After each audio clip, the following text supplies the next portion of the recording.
welcome everybody to the first podcast in a series we call The Possible Human. I am very honored and pleased today to have as my special guest and my friend, Deborah Gair, and you're in Scotland now, Edinburgh? Yes, I am. Yes. Fantastic. Well, this is the first time we're doing this podcast, and the basic idea is that human beings have unknown potential. We're calling it The Possible Human, to explore these potentials, and you have been exploring your potentials for a long time. And most people don't know the kind of experiences that you've been having, and for that matter, I've been having many experiences as well. And all I want to ask of those people watching this is keep an open mind.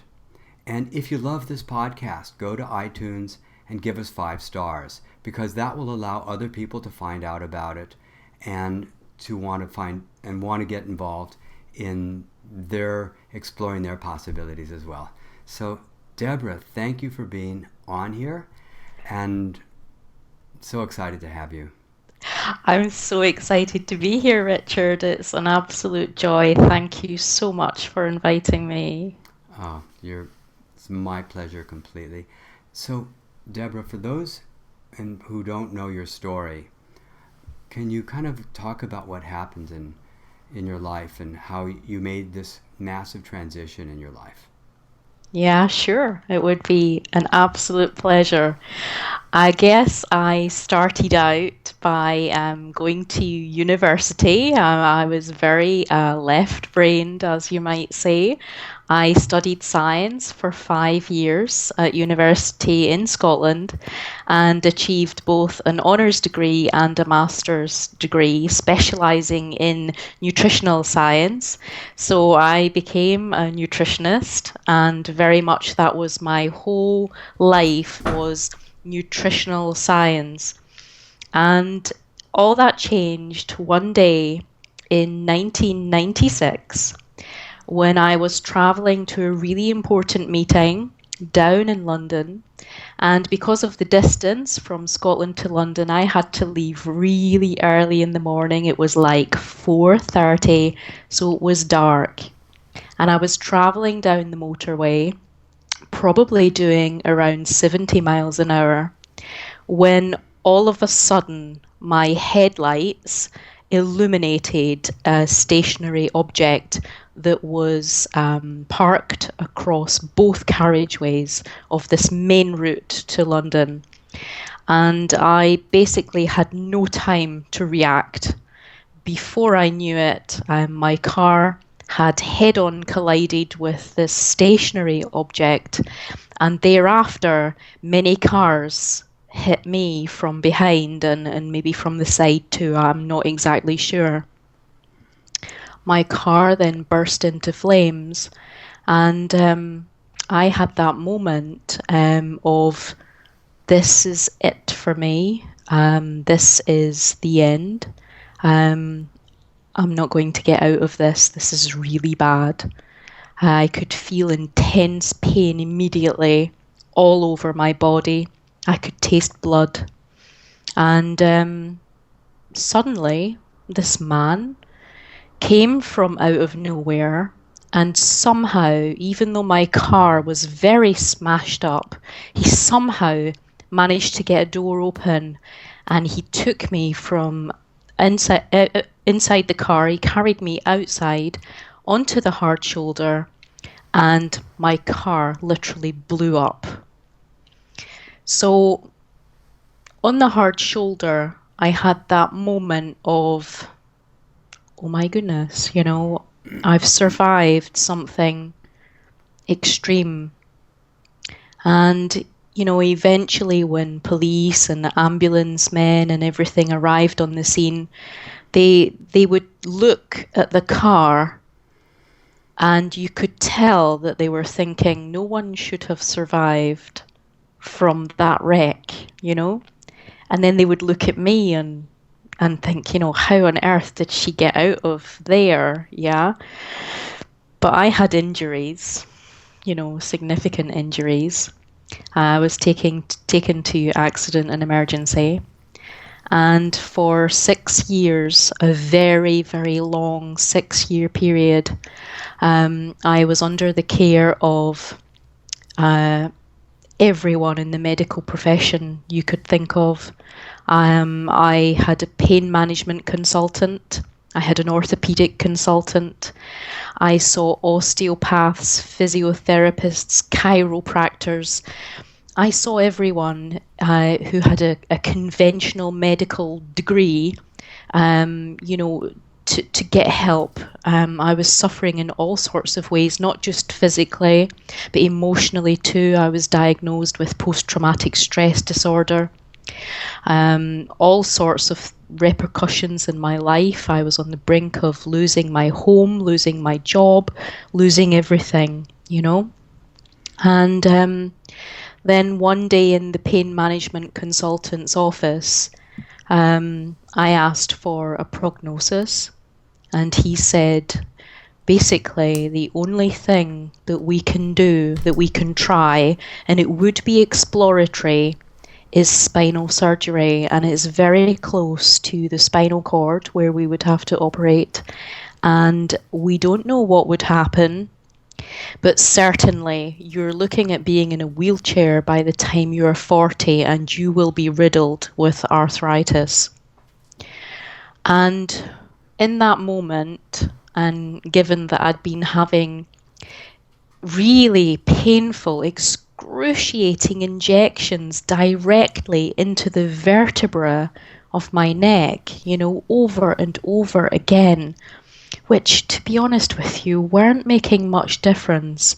So, you know, at that moment, when he had just given me another one of these excruciating injections, and he'd said virtually there was no hope for me, something knew inside of me not to accept this, that there must be something else. There just had to be, because I couldn't live a life without hope. Right. I just couldn't. Already 6 years were so depressing, so painful. So your You know, ordinary day was like extreme pain at that point. oh, yeah, someone would have to literally lift my head from the pillow, you know, because I couldn't move my own head, and certainly I couldn't rotate my neck at all. You know, everything was so difficult. You know, taking a shower would take hours and hours. You know, it was exhausting, absolutely exhausting. You know, there was nerve damage all throughout my body. I think we get the idea that it was really Yeah, bad. it was bad, Yeah. you know, and I just knew there must be something else. I just knew. And if there was, that I would find it. You know, my scientific mind was looking for a complementary, an alternative way, something else. But I knew nothing of that whole arena, absolutely Right. nothing. Until one day when I was walking down a street and I came across a new store. It was seemed to me to be a little bit peculiar. It was painted, you know, in a very soft tone of lilac, and had crystals hanging from the ceiling and incense coming out of the door. And there was a notice there that said that they did aromatherapy massage. And I thought, maybe this aromatherapy massage might help. So I went in there and literally burst into tears. And the lady said to me, "You don't need an aromatherapy massage. You need energy healing." Well, to me, Richard, she was talking another language. Right. I was like, what on earth is energy healing? Was this lady talking about? You know, I was a scientist. I was like, I've never heard of this. What's healing? What's energy? What's she going to do? I had no clue. Sure. But she laid me down, and I could feel something significant going on. I felt heat from her hands. I felt tingling in my body. And I felt better. something in me responded to this heat, Right. to this energy healing. And I didn't know what it was. But then I was on a mission to find out what was energy healing. So I continued to visit the lady, and one day a leaflet arrived on her friend's desk, and it said, "Quantum touch, a significant breakthrough in hands-on healing." And she said, "This is so intriguing, and we'd like to try it. Would you be, would you like to try this?" And I had absolutely nothing to lose. I knew there was something about energy healing that was working for me. Something was working. But we hadn't tried this quantum touch. And so we investigated it. And at that time, this was back in 2002. There were no instructors in the UK or Europe at that time. So the only thing we could do was order an old-fashioned video box set from the US, Right. which we did. And we got together, a group of us, at a friend's house for a weekend.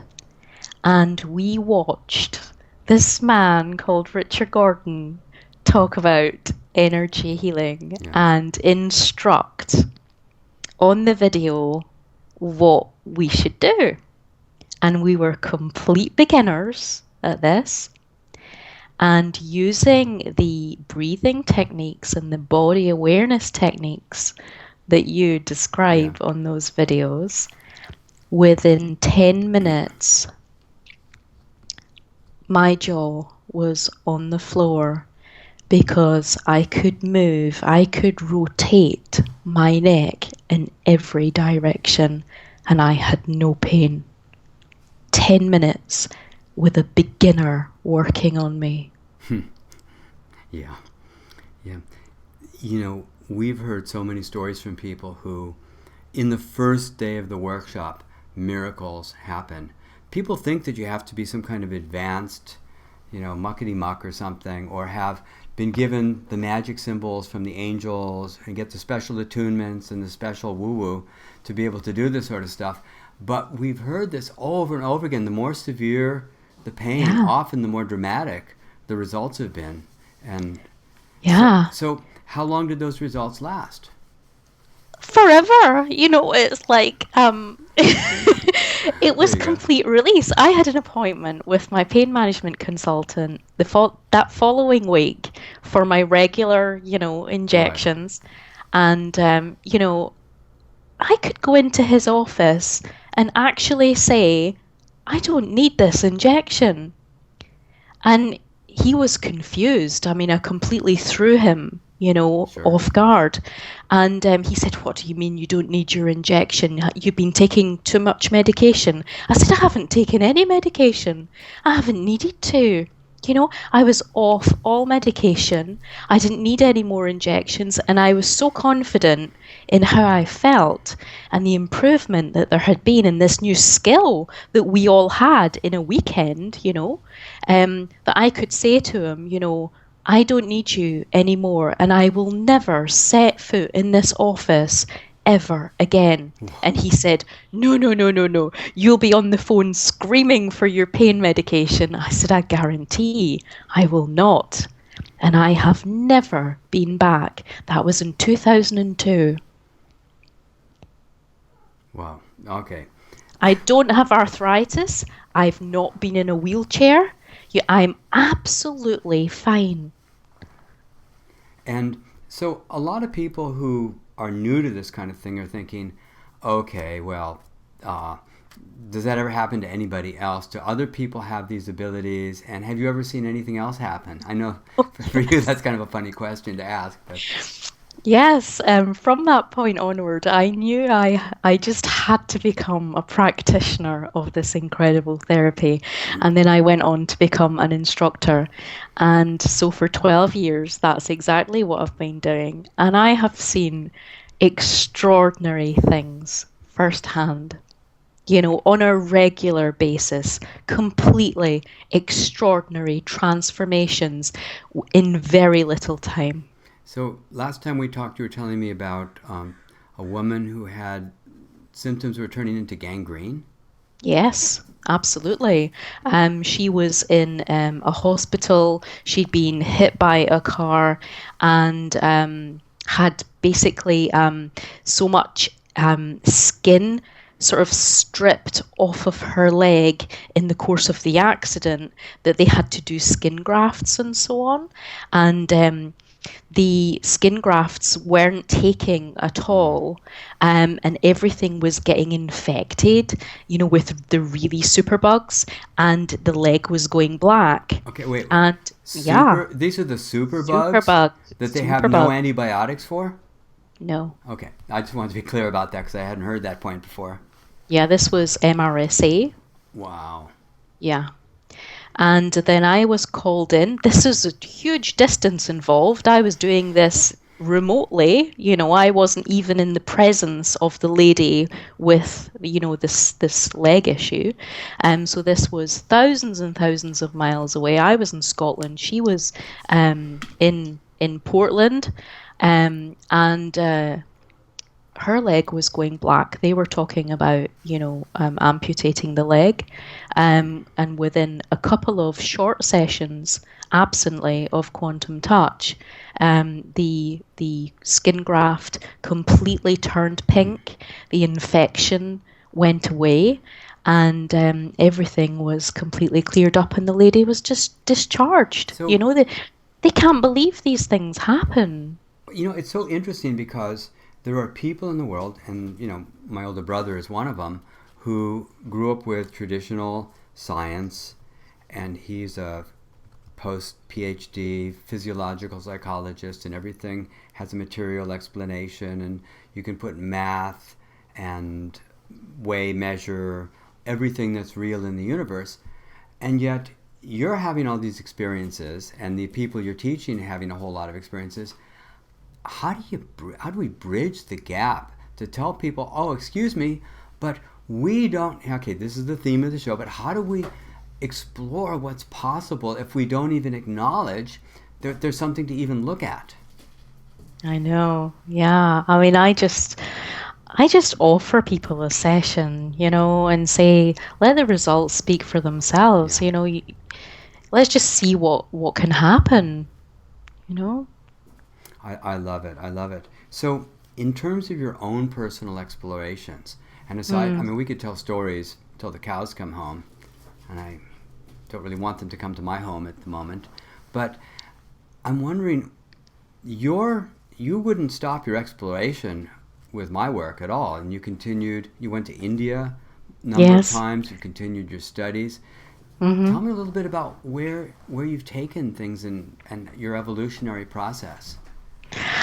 Oh, that is a really long story. Well, we don't have to hear the long version, but tell the more condensed, exciting version.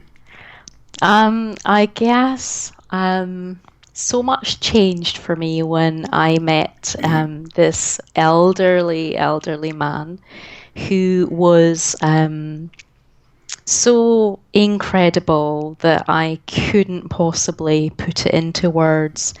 Um, as soon as we met, there was this extraordinary connection, and he was a very, very, very devout man, a very loving man, a very humble man, incredibly sweet. And he would sit with me every day and show me how he accessed certain areas of consciousness. And I was totally blessed to be in the presence of this man. He taught me so much just by being who he was and being that energy, that presence of, I mean, really, all I could call it was this sort of like divinity. S- He was so open. Okay, so he's connecting to a divinity, and you're with him, Mm, and you're in training or matching what he's going through yeah. and starting to open up to experiences. Can you kind of talk about that a little bit? It was so extraordinary that it's quite difficult to convey in words. But it renders me a little bit Well, speechless it because, should, because real spiritual experiences are not intellectual. When you connect to source, to self, to your higher consciousness, and you experience your God self in a direct experience, there are no words, but it's ecstatic. Now, I've had experiences that the Indian gurus would call samadhi experiences, but I was being yes, helped because I took psilocybin mushrooms and was able to experience the oneness and that overwhelming love. And in one occasion I laughed for 5.5 hours, howling in laughter to see the cosmic joke that we're not really prisoners and that we're free and it's all about love, and to just reawaken to who and what I yes, really am. From what I understand, these are the kinds of experiences that you've had, but you didn't have to take the drugs to get there. no. And it goes on. And there's more and more and more where that came from, and different types of experiences. You have infinite potential and possibility inside of you. You are limitless, boundless. What's inside of you is extraordinary, and it's just waiting to be tapped. It's there. My experience of this was when I'd allow the depth of love to the maximum degree my physiology could tolerate, and that's the best word I could say. With how much ecstasy can I actually tolerate? And I felt like I was a thimble standing before Niagara Falls. Just a little tiny thimble, and that's all I could deal with because I Yeah. couldn't take any more than that. Exactly, but what happens is your nervous circuitry Yes. develops and grows, and you can embody so much more each time you Mm. explore, and it just gets bigger and greater and more gigantic. So, how do you feel that a person starting on the path of learning, for those people who don't know what quantum touch is, I apologize, we got way off on this thing. We use, you mentioned breathing and body awareness to lift the chi, the life force energy, the ki, the prana, whatever word we use for it. You create a field of energy that the other person matches and entrains. Then their body intelligence and spiritual intelligence does the healing that they require. It isn't your head, it isn't your ego, it's their body doing the healing. So the question I wanted to bring up, and I'm sorry I didn't get to that sooner, is how do you feel that the process of opening up to that love that you're going to give another person through the breathing, body awareness, and other exercises helps a person move to the states of consciousness that you've been able to tap into? Oh, Richard, it's like the key. The key is the heart. It's like the spiritual center of the whole cosmic universe. Yes. And simply by being that space, by embracing that space and being totally open to it in a non resistant energy field and allowing Mm. whatever is there to just come and go, to ebb and to flow, it just starts to breathe and you become the breath of life itself, even beyond that. And you're pulsing like a pulsar star, and it's like the light is blinding and radiating out of you. And it's palpable, it's living, it's real. This is your effulgence, just pouring out of you. That's who you really are. So it's better than watching television? Yes, I don't watch TV. Of course not. So the point is most human beings on the planet have been brainwashed to forget who we are and what we Yes, are. We are these yes, infinite spiritual beings of love who have come into this three-dimensional hologram of reality.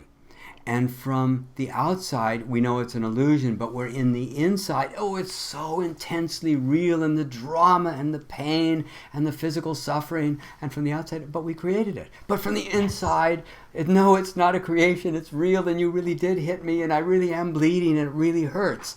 And so there's this dichotomy.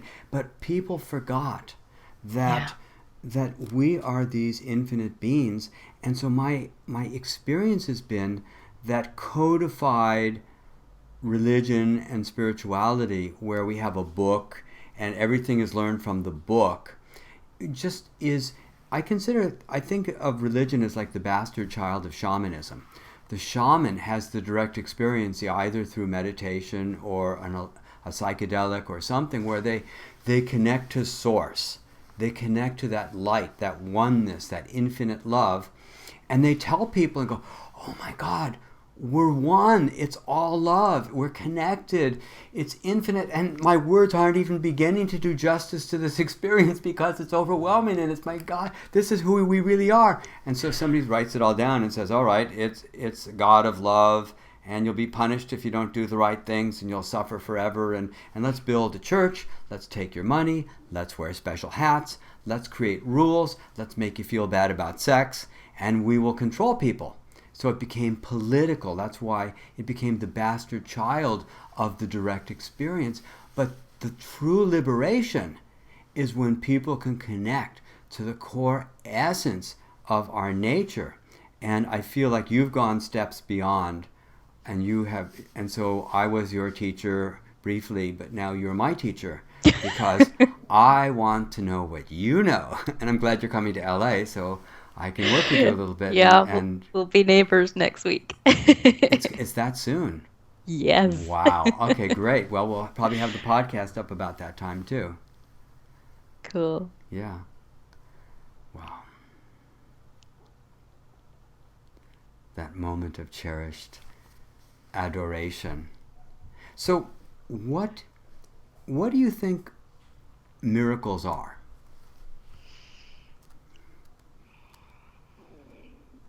Everyday possibilities. I think that you kind of described it earlier. When we set aside the limitations of possibility, connect to that source energy, and go into that flow. I think the best working definition I've heard of a miracle is when the reality exceeds our highest expectations. So your highest expectations of the first quantum touch session was, well, I might have a little pain relief, and it might be temporary, and I might even feel 50% better, or something like that. No idea that your disabilities would be all but gone at that point. So that would be miracle. Or finding the impossible parking place on a small scale could be miracles. But I think that as we connect to the infinite nature and let go of the hypnosis that's caused us to forget who and what we really are. Well, I'm a Republican, or I'm a gun owner, or I'm a this or that. No, we're none of these things. We're these compassionate beings of love. And I feel very strongly that if our priorities could be put back into compassion again, that we really wouldn't have the problems on earth. Because what child could starve to death when people had their priority as compassion? It doesn't really matter that you accumulate this extra wealth. Now, I'm a fan of technology, and I'm looking forward to the new iPhone and all this, but that's not what's going to make me happy. I may get some temporary happiness or even pleasure from having a lighter weight, better technology, but it's not what my life is about.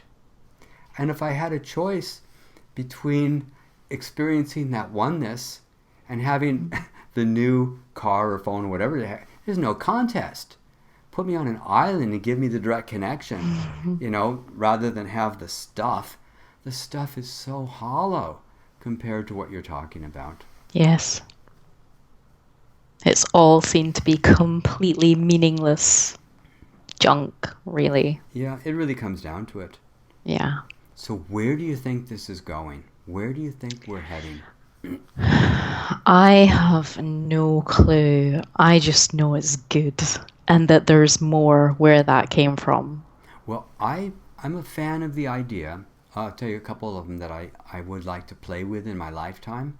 I'm not there yet, and I make no pretense. And by the way, in all my descriptions of the work, I neither like to exaggerate nor play down the benefits or the possibilities of what's there. I want to play straight down the middle of what's there. But I really think that in my lifetime, some of us, or many of us, will experience teleportation.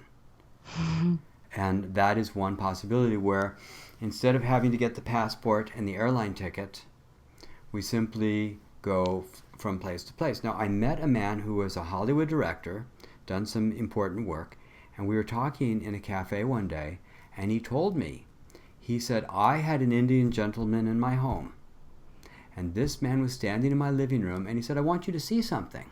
And he's standing there, and as if it was a special effect in a movie, all of a sudden he's on the other side of the living room. And then he says, see?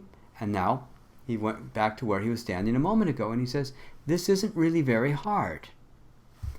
And I believe that this is something that we can experience. I too have witnessed this. I've witnessed objects materialize Hold and on. dematerialize. Hold on. Let's go back to the teleportation. You witnessed Oh, that. yes. We don't want to just hear the list. I want to know about that. What happened? This was in connection with the old gentleman Oh, who was okay. who was actually about to make his transition. He was dying basically, and he appeared and disappeared and reappeared in front of me um, on one evening. Wow. And so you're not in an altered state. You haven't been smoking anything. Nope, I've never taken those kinds of drugs in my life. Okay. You know, I was completely, present and there, Good. and he appeared, disappeared, and So reappeared did he appear in front of sitting me. or standing or laying He was down? standing. He's He was standing. standing. And so Yeah. you were, what kind of room were you in? I was in a bedroom, A bedroom. and he appeared at the foot of my bed, Yes. Were you in bed? spoke to me. I was in bed, Okay. lying down, Yeah. and he spoke to me and everything. It was incredible. It's one of the most memorable So experiences were of you my going to life. bed or you had woken up in the morning or what?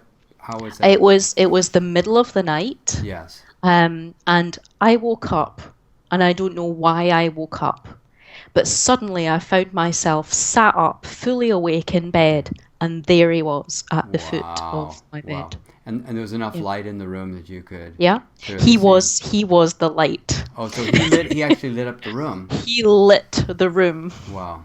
That's It incredible. was fairly indescribable, And yeah. you said you've also seen objects appear and disappear. Yes, regularly. So how does that work out? Completely from nowhere. There would be a thud in the room, and you would look across the room, and suddenly an object that you've never seen Okay. before in your life is there. So you say a thud, like something fell from the middle of the room. Something falls from somewhere. Well, I give me an have no example. clue where. Like what kind of thing? Like a golden Buddha, like a sort of a A statue. brass, heavy, quite heavy, Like about the the one size of in the a back of palm. the room here. Not as big as that, Okay, no. but One still. the size of a palm. Okay. Yeah. All sorts of objects So, I've all right. seen. You're in a room, Yeah. you hear a thud, and here's this Mm-hmm. golden Buddha bronze statue that you never seen before, and it just lands. Never seen before. And, Just and lands there. so you put it like on a shelf or table or Yeah. something, Disappears. and then it disappears O- again. Over some time, it So disappears. weeks later, it disappears. Now, Yeah. I've had objects disappear from me and then reappear, Mm. but I felt like somebody was playing a game with my head. I remember one time I had spent 15 years going to Lazarus seminars, and Lazarus was a major spiritual influence in my life. And I had a stack of notes that was like, I don't know, foot and a half high of very carefully taken notes from all these seminars I'd been to and private readings that I'd had. And I kept them in a big drawer, a bottom drawer of my desk. And one day I decided to take out my notes and do some studying, and that drawer was completely empty, except at the bottom I found like 2 marbles and a pen and a few 3x5 cards. It was like an empty drawer. So I look at my other bottom drawer, and it's not in there. And I kept opening the drawer over and over again. And the drawer was so light I could shake it with one finger, because it was kind of lightweight wood. And I started looking through my whole house. I tore the whole place apart. I even looked under my sink. I ran out of places to look. And finally I was just feeling very discouraged and like, oh wow, I need to hit the reset button. So I decided to take a nap. I took a nap for like 30, 40 minutes, and I got up and I opened the drawer again, and it was from bottom to the top filled with paper. All my notes were back. And instead of saying, wow, that was amazing, I said, stop messing with me. And I just got angry, at whoever or whatever it was that's playing with my head, because I didn't appreciate the lesson that things could appear and disappear. I just thought the emotion of it was very strong. I didn't want all that work I had done for the years and the cherished notes that I had had to disappear on me. But anyway, the idea that the reality is not as solid as we've come to believe that it is. Absolutely. So, as I said a moment ago, it's as if, when I've had the experiences of being one and connected most deeply, I see everything as a physical manifestation of belief, attitude, thought, feeling. It's a holographic projection. And that was just created, and I didn't need all that drama, and I didn't need the suffering. But it's not like I'm beating myself up or overly self-critical about it. It's just that I didn't need to do that. And yet, while I'm in the reality, it seems so real. Absolutely. It seems so... I really questioned reality from the time I had just been on a trip when I was teaching with Quantum Touch, and I felt that because of carrying the suitcase, I felt that my hips were slightly misaligned when I was coming out of the bath one day. And so I just stood. I was still in the bath water. I'll never forget this experience. I was still stood in the bath water, and I was running energy into my hips to realign them, and they were realigning real quick. And suddenly my legs disappeared from visual, and there was no legs there. There was just light and fresh air. And it was like, wow, this is absolutely paradigm shifting and lifting. I don't know what just happened, but this went on for maybe 10 seconds. I had no legs. Yeah, it could be kind of scary. It was quite shocking. Yeah. But I'd already sort of, been within the realms of quantum touch for a while, so it wasn't as shocking as it could have been. For the skeptical listener or viewer, they would probably think, well, you were just hallucinating. You're using your eyes in a strange way, and you didn't see your legs. No, there was nothing but energy. Wow. Nothing but energy. It was just like a fluid sort of lightness, like a glow. And it wasn't long afterwards that, the walls were not solid to me anymore. They were very much just like it's difficult to describe it. It's like a moving sort of light. Yeah. Wow. Like wow. that. That's so exciting. The first class I ever taught in Boston, there was a man, Timothy, there, and the story he told after the first quantum touch session that the class had given was after a multiple break of his arm wasn't set properly, and it had a kind of a banana curve to it. And they felt his arm turning to like putty, and it straightened out. Yeah. You're nodding almost like you've seen that before. Yeah. You have? Yeah, absolutely. Yeah. Okay. Yeah. And it's like, then there was some other guy in the class, and he had this major problem with his legs. I think it was a severe kind of arthritic condition. And he wanted to get up during the night and get some water or something, and he tried to put his leg down, and his whole leg had like no bones in it.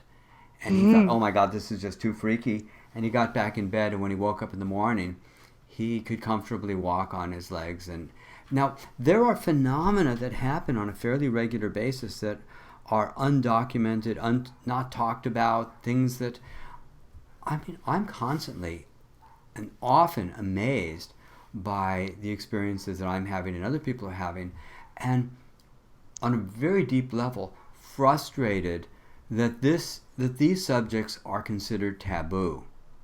Because if you can't weigh it, measure it, put it into a mathematical equation, it doesn't fit the paradigm, well, you must be hallucinating, can't possibly be true.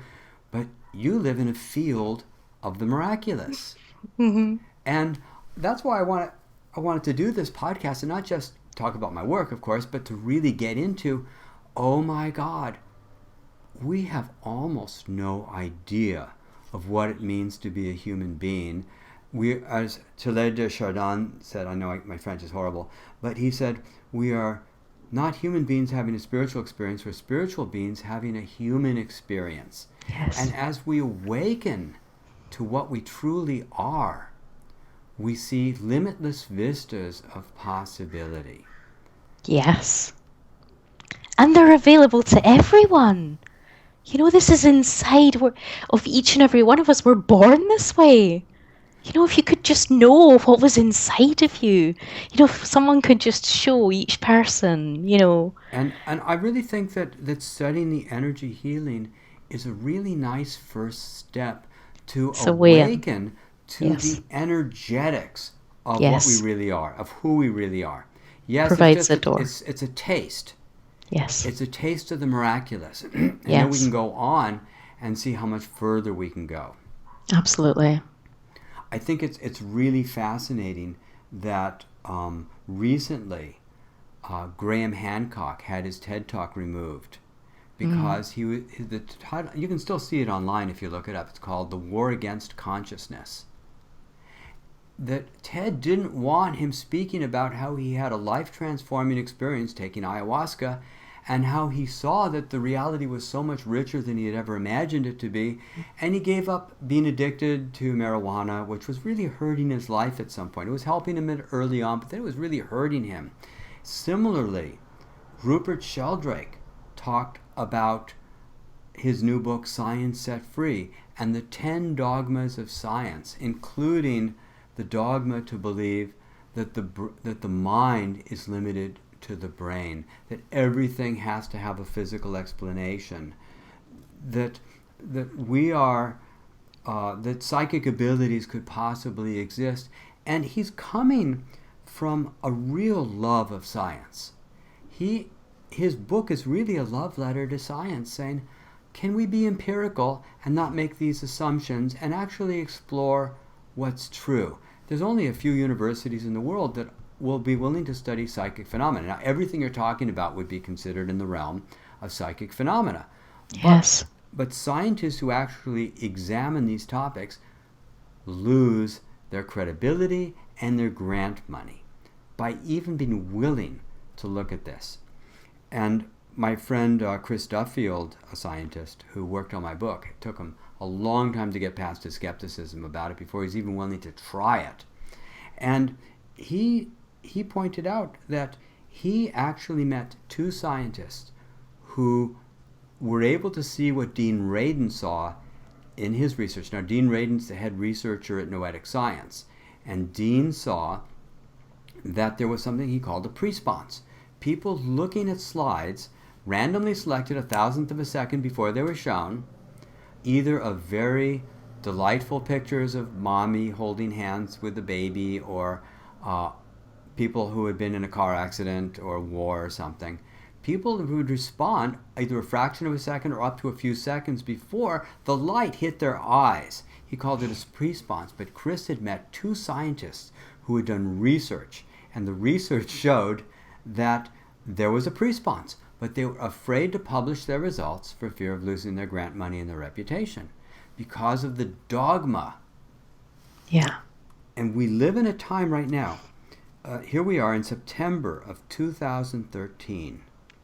But in 1613 in November, which is 400 years ago, that's 2 months, exactly, Father Lorini was the very first from the church to attack Galileo for saying that the earth went around the sun. You're teaching Copernican theory. How dare you do such a thing? But right now, there is as much prejudice from the scientists to explore Deborah Gair's reality as there was from the church.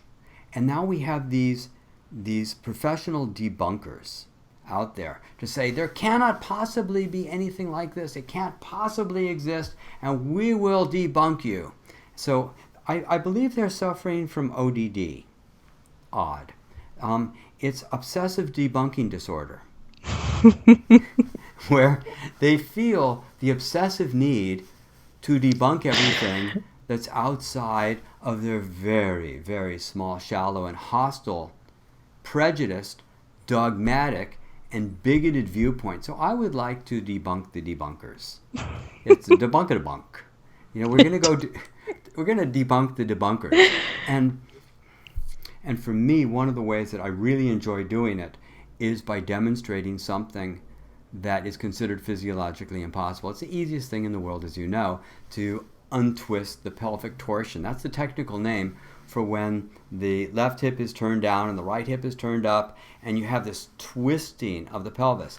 And about 1/3 of the population has a rather severe twist, where it's really easy to measure for even a lay person, where you just put your eyeballs on top of the bones and go, oh, high on this side. Usually your right hand will be high if you're measuring from the front or the back. Now, it is so easy, but when a person is twisted that way, without putting a person on their side, dangling one leg off the table and pushing really hard in two different directions, there's no leverage to untwist a person while they're standing or laying down. And yet, like clockwork, we can learn to do it. So, at first I was teaching how to do it with your hands. But then about 5 years ago, as you know, I made the discovery that, oh my God, I could work 3 to 5 times faster without even touching a person. Yes. So what's been your experience in regard to working without hands? Oh, it's just so extraordinarily easy. It's the easiest way to work ever. It just opens up so much more possibility. Yeah, You don't even have to touch someone. And you can work from any distance. Any distance, yeah. It was, Thousands and thousands of miles apart. yeah, No difference. Irrelevant. Yeah. It was so funny yesterday. I was in the Bay Area and I was talking to a physicist who was trying to come. He was the most Mr. Spock-like of anybody I'd ever met in my life. And I was saying, well, how do you explain that I could work on somebody in Hong Kong, and I don't know where they are at the moment, but I could work on them as effectively if they were standing a foot away from me? He said, well, you could be emitting photons that could... And I said, wait a second. How do the photons...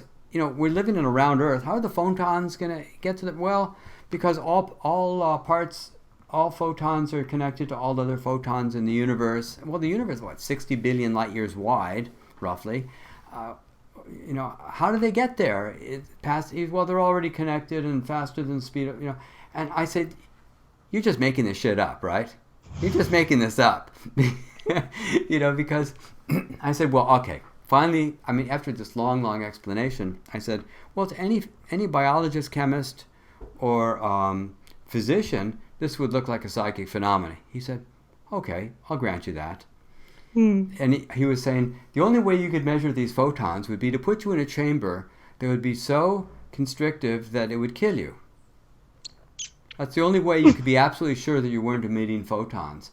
It kind of reminded me of the Mark Twain quote where he said, Wagner's music is actually much better than it sounds. So here we are. He was saying that until you can rule out that it's a photon emission, you can never disprove that we're not working with the known electromagnetic spectrum. So, since we don't have the equipment to measure it, we can never prove that you're not actually emitting photons. This is the materialist's attitude, that everything has to fit into a material explanation, and we can discount the entire realm of our connection to spirituality and oneness.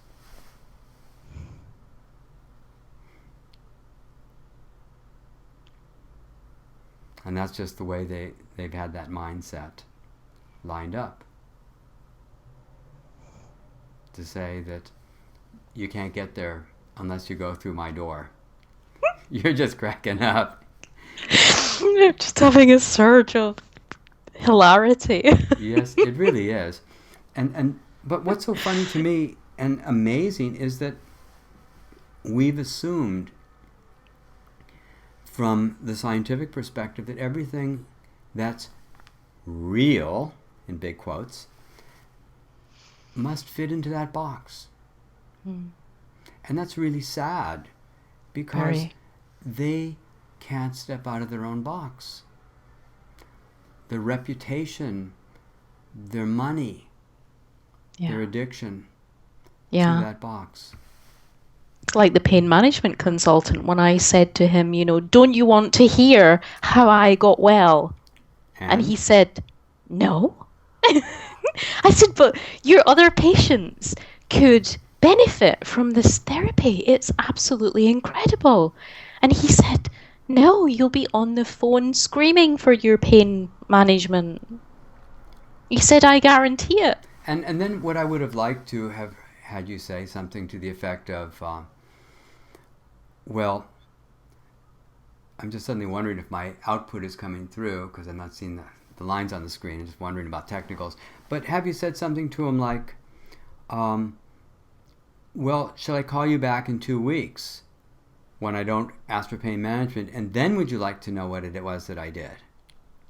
I actually took him in some literature a couple of weeks later, and he was not interested.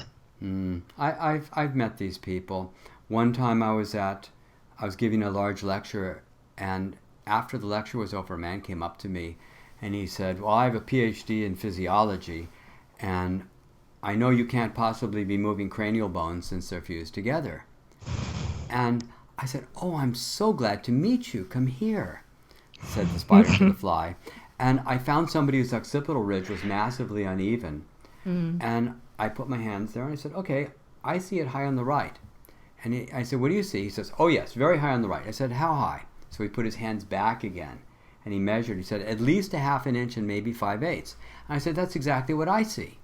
So I touched it again, running energy for about 3 or 4 seconds. And I said, okay, what do you see now? And he looks at me with like, what? And he puts his hands back and he keeps putting his hands on over and over. Must have done 8 or 10 times, just over and over. And he said, well, it looks even. And I said, do you have any interest in studying this? And then he turned to me and said, no, I work on amphibians. And he just got up and walked away. And you can see his tail kind of doing this on the way out. Yeah? But it was like, I thought we were having a conversation. Where is the intellectual curiosity and openness to examine this thing? Where is the fascination to explore this? It's a mindset. It's a really interesting mindset. And as the earth is going through so many challenging changes, we really need, as a humanity, to change our mindset. And like Rupert Sheldrake is saying, science set free, to free ourselves from the constraints and the binding of having to have everything fit into the old limiting boxes. And one of the boxes he talks about is the idea that the assumption that the DNA carries all the information of a being. And what he noticed is that no one can predict what the features of an animal or plant are based on the DNA. So they did a research project where there were 30,000 people, and they knew what the height of these people was. They picked out one simple thing like height. We know exactly what it is on each person. And they found 50 characteristics of DNA that could be predictive of height. So they analyzed all 30,000 people and made predictions on their height, and they were only about 5 to 10% accurate in their height predictions. But if you use a tape measure and measure the parents, you're 80% accurate measuring height. They could not guess based on the DNA. So the geneticists call it the missing heredity factor, that DNA is not predictive of height.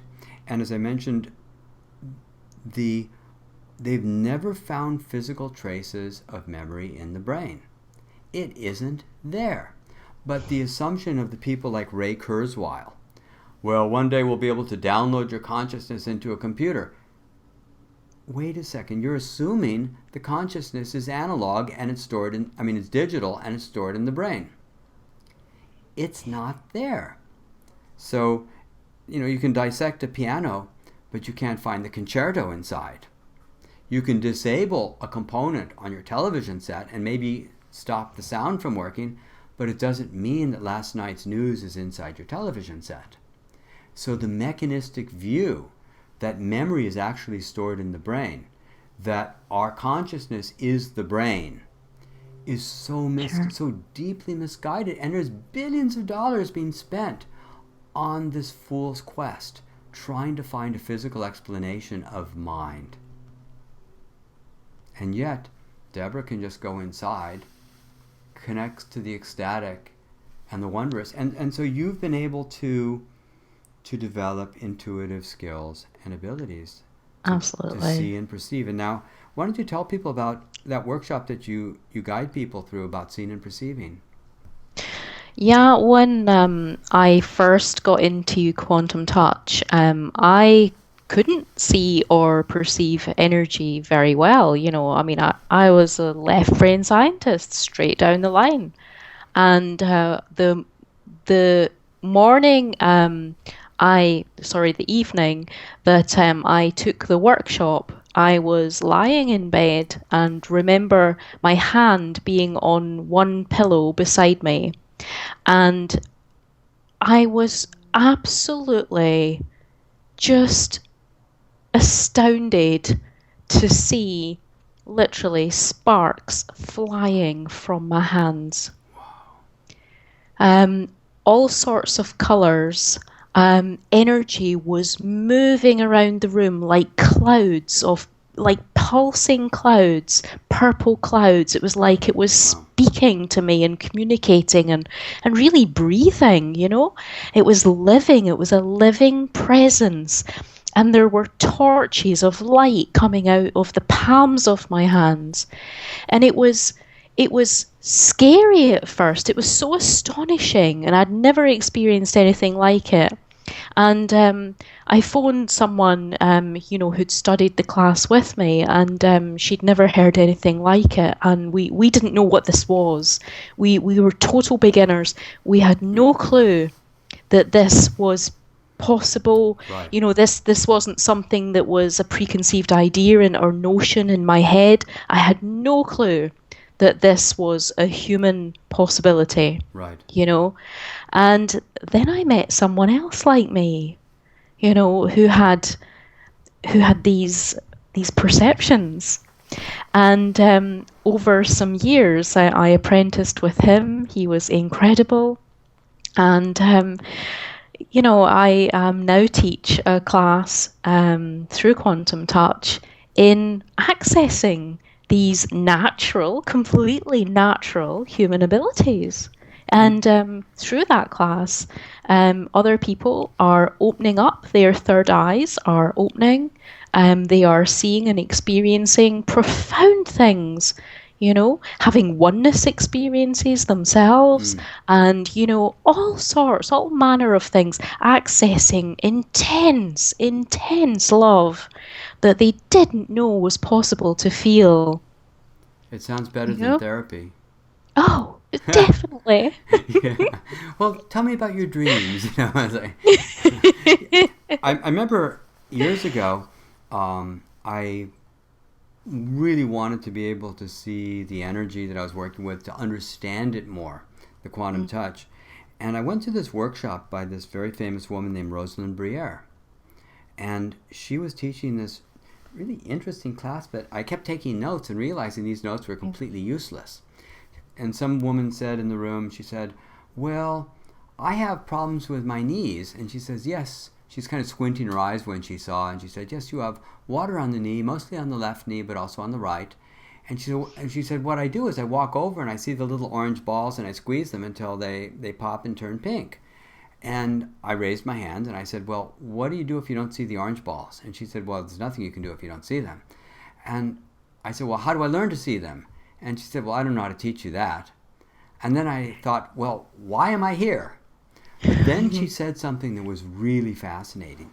She said that whenever you bring awareness to any of your chakras, the color coming out your hands is the color of that chakra. So I said, Rosalind, I had been doing an exercise where I was spinning my chakras at that time. It was a meditation. And I said, what color is this? She said, yellow.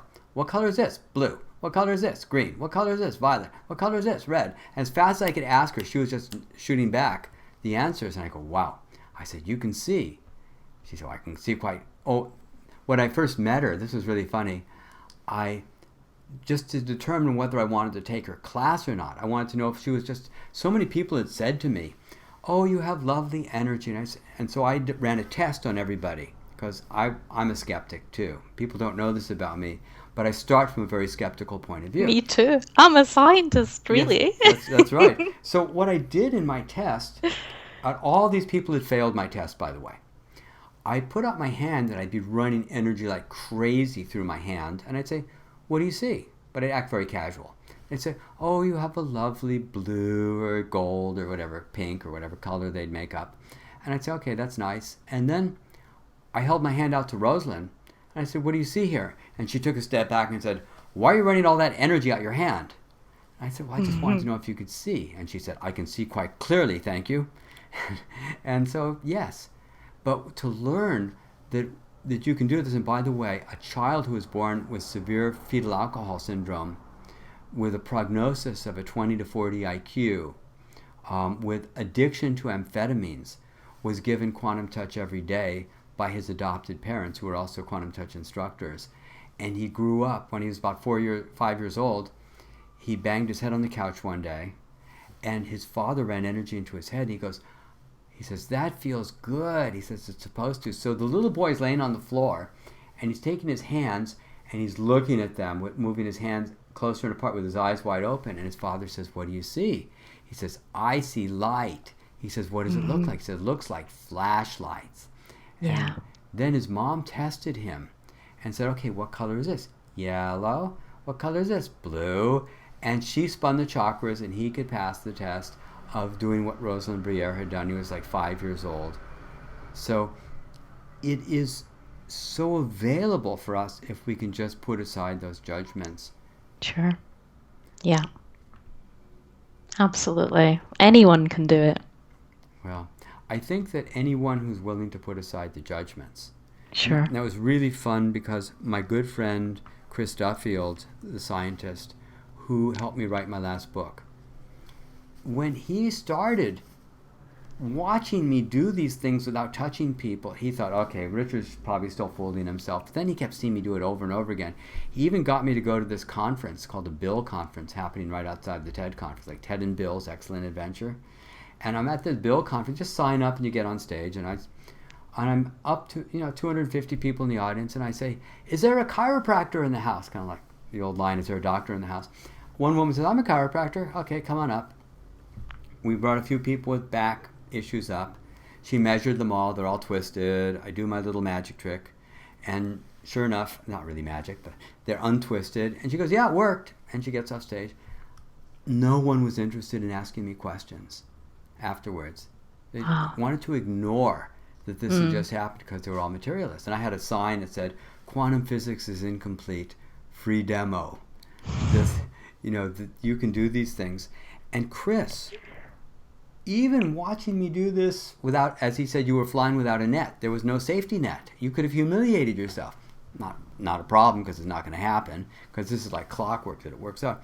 Chris, in order to even try this work, he was so believing in the materialistic perspective that what he had to do was nothing less than mental gymnastics, severe mental gymnastics, to pretend that I'm just having a dream that I might be able to do. He wrote like 2 or 3 pages of mental gymnastics that he had to do to even try to do quantum touch. Imagine it's a fantasy, and I said, he wanted to put that in the book. And I said, Chris, can you just reduce it to a short paragraph about what you have to do? So he finally did reduce it, because I didn't want to make it like this is hard work.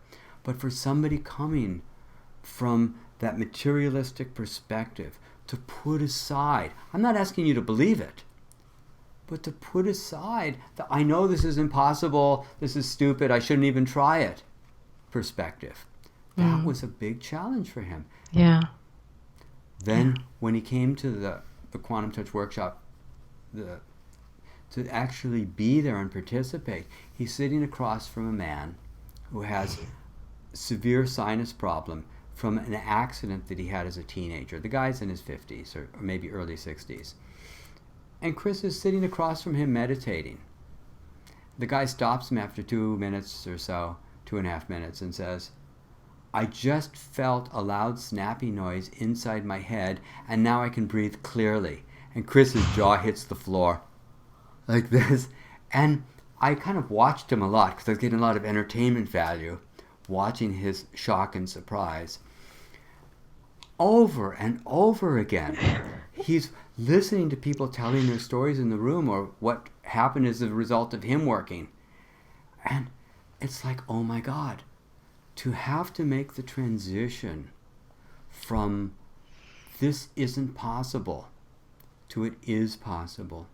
And I feel like I personally have been hiding over the years because I wanted to appear credible to the world and create, and Jennifer was wanting to make Quantum Touch more like a corporate organization.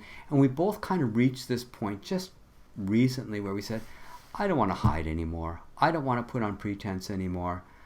I don't want to pretend that I haven't taken psychedelics, and I don't want to fit in so much. I just want to tell the truth and share the enthusiasm and the excitement and the outlandish nature of this reality more and come out. And we're going to have some amazing guests on this show in time as well, just to tell the stories about what we're experiencing and to inspire other people to stretch their realms of possibility.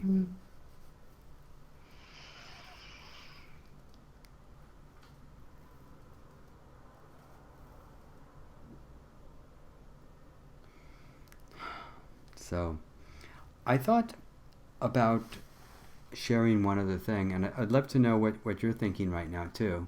But I know you're just kind of blissing out a little bit too. It's very easy. You know, I think that when you've reached a certain state of connectedness, obviously you don't need to talk as much. But what would you tell people who aren't yet in that state, who haven't really made the transition yet, who are thinking, boy, that would really be nice if this were so, but I can't even begin to believe anything you guys are saying, or maybe I've had a little glimpses of parts of it. What do you say to people to help ease them across the line?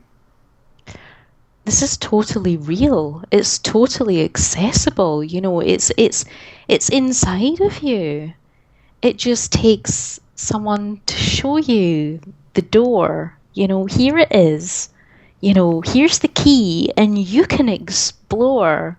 You know, and let's explore it together because, you know, it's exciting, it's an adventure, and there's always more. And as you go through one door, another door opens, and there are corridors and, you know, whole realms of possibility are just there and available. You don't have to be who you think you are, you know? Yeah. If people knew how much love, pleasure, joy, and ecstasy they could experience, you couldn't sell these big entertainment centers to people. If people realized the depth of joy from the compassion they could feel, the selfishness and fear could be diminished so deeply on a planetary scale. And so Absolutely. we really have some answers here, or some beginning places anyway. I thought of doing something that I haven't ever done before and giving everybody a gift on this podcast. And it's going to be broadcast on YouTube and as a podcast on iTunes. And what I thought of doing was teaching people in a minute and a half how to start doing some hands-on healing. With the understanding that these are a few components, a few elements of quantum touch, and that if you're able to start getting some brilliant results, that study it. Learn how to amp up the energy radically. Learn how to go into the level 2 work where you don't even need to touch and you could do things faster and more powerfully. But here's a technique that you can use right away if you're listening to this and you've never done any healing work in your life and you don't believe in this stuff. It's irrelevant. You can start doing it now. What I'd have you do is, this is what I taught in my first book, in the Your Healing Hands book, is you'd rub your hands together for a few seconds. Now, the purpose of this is not static electricity or some kind of woo-woo. What you're actually doing is you're physically bringing awareness to your hands. You're stimulating the nerve cells in your hands. So you rub your hands together like this, and you can breathe deeply and breathe into your hands. Get the hands vibrating and tingling, both by rubbing them together and breathing deeply into your hands, and feel your love and put your love into your hands. And every 2 minutes or so, you might want to rub your hands together again, just kind of get them all revved up, and surround the tissue of the person's body that needs help. Sandwich the part that's in pain, an organ, the headache, the neck problem. Just sandwich it between your hands and leave your hands on from 3 minutes to an hour and a half. Whatever they need, do it. And in order to evaluate what happened during the session, this is so important, ask the person to rate the problem from 1 to 10, 10 being the worst. How bad is it now? Because people often forget.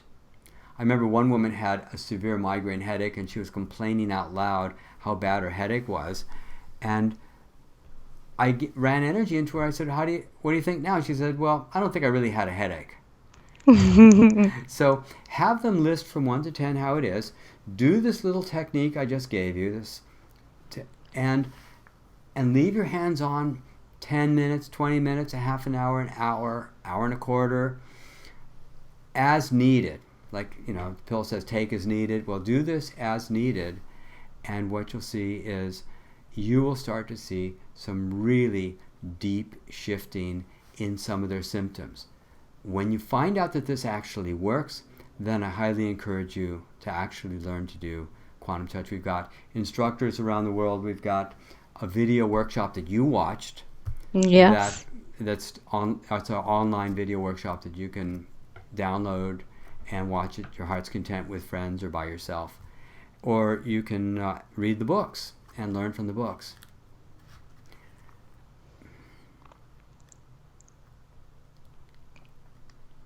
Well, maybe we're running this down at this point, but is there anything else you'd like people to know? I think we've covered so much already. I can't think of anything more to add. I was just thinking about one man remember you were on Mike Bundrant's radio show? Yes. I thought of just sharing what happened to him because it was so remarkable and it was so recent. Yeah. Mike had he had me and Chris on his show, and he was pretty skeptical about when he ran the show. But he kind of thought there was something there, but he wasn't sure about it. Well, he managed to untwist 3 of his children's hips, and he untwisted his wife's hips, and then he took away her back pain, and he took away her sinus pain, and he's thinking, whoa, there may be something more to this. And he said to me, I'm seeing this stuff working, but I don't want to be a kook and believe this stuff. Well, he has a show called Mental Health Exposed. It's a podcast. I think it's a radio show. And he didn't want to be a kook and believe stuff. He said, I don't know if I don't have faith in this. And I said, well, faith is believing something that you have no evidence for. But trust is believing something that you have reason to believe is true and are building evidence for as you go along. You build trust on evidence. You have faith without evidence. He said, okay, I can live with that. And then at that point, he decided that he was actually going to study the work. And he noticed that his wife's hips had come right out of alignment a few days later. So he read the book about the sphenoid bone technique, about the called Visible Magic chapter, and he ran energy into his wife's sphenoid bone, and the hips untwisted, and they're not going to come back out. They're not going to get twisted again. Then he had what I call like a shattering experience, an ego shattering experience. It's a good kind of shattering, where he was reading the chapter about auricular quantum touch, and he put his hands over his ears to run the energy in, and his jaw and teeth reset themselves. He didn't need to spend the $8,750 on dental care because it had just happened in seconds, in moments. His wife said, oh my God, your teeth are different. But, maybe that was her imagination. Maybe it was just his imagination. But the retainer doesn't fit anymore. And every time he goes into self-doubt saying, oh no, that couldn't possibly be true, the retainer doesn't fit. Yeah. Yeah. Yeah. I've heard about another practitioner who had a similar experience with a lady whose hips were out, and she was basically walking with one leg much longer than the other, and she was a horse rider. And, after her hips were realigned, her stirrups had to be completely readjusted, I love because they just didn't fit anymore, The stirrups don't fit. Yeah. That is great. They say that for people who are into horses, I don't know if you've ever been, but you're Oh, supposed yes. Okay, you ever heard that you're supposed to walk a horse from the left side of the horse? So you raise your right arm and you're holding the reins of the horse as you're walking the horse. Did they ever tell you why? I'm not sure they actually ever did. Well, the reason is because the sphenoid bone of the horse is misaligned, and the horse tends to veer to the right. So if you're standing on the right side of the horse, you're more likely to get stepped on. So the sphenoid bone, for those who don't know, and I didn't know until recently, is a bone behind the nose and the eyes. And it looks kind of like a mask, or it looks like a butterfly. But to me, it looks like a miniature version of a person's pelvis or their hips. And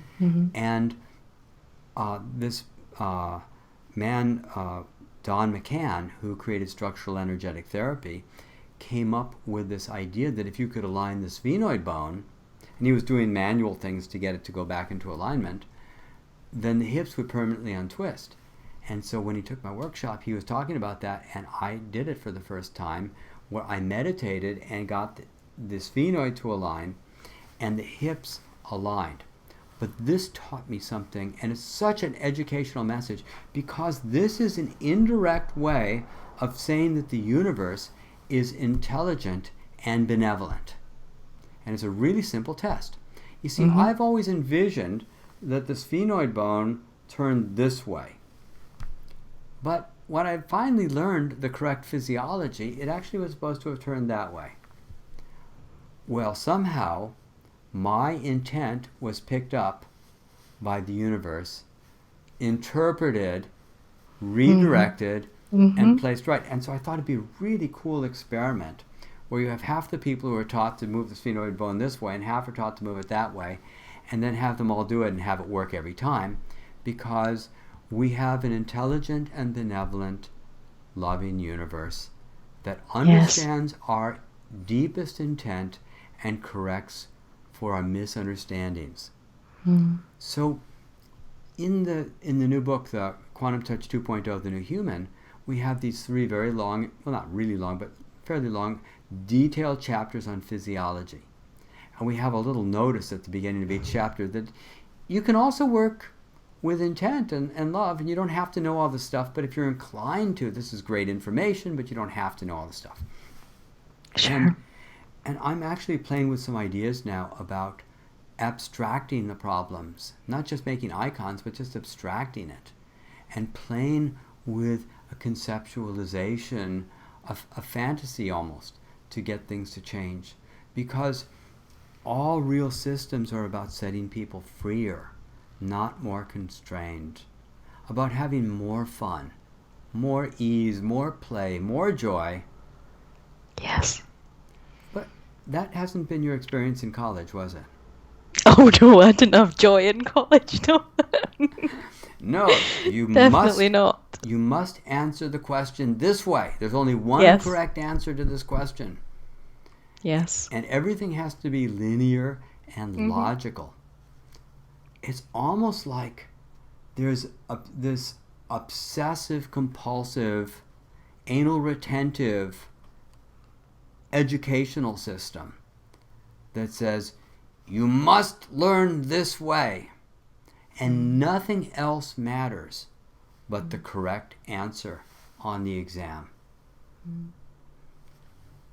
It is a complete system of regimenting learning. I am totally fascinated by, I mean, this is really interesting. How can they make education boring? But you look at the school curriculum, all through school, and they squeeze out the excitement of learning. I agree. I remember hearing about this school called the Sudbury School, where the children are,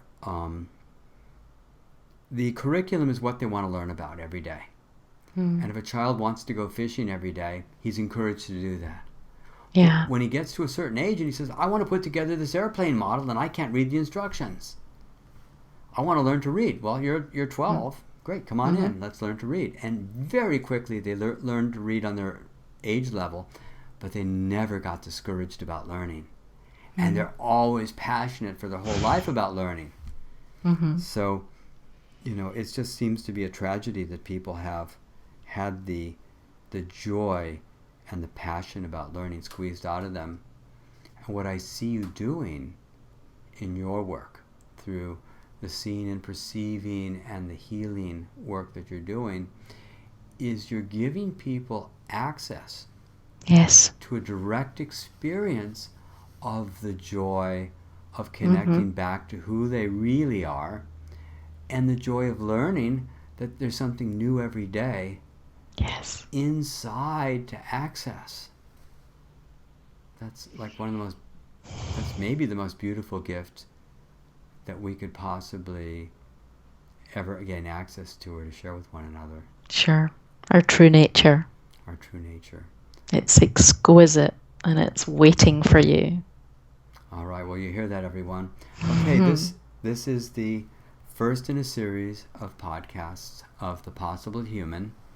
And so I want to ask a favor, if you're open to it, is go to iTunes and give us 5 stars. Because if we can get a few thousand people giving us 5 stars, then they'll feature it on iTunes as one of the podcasts that's featured.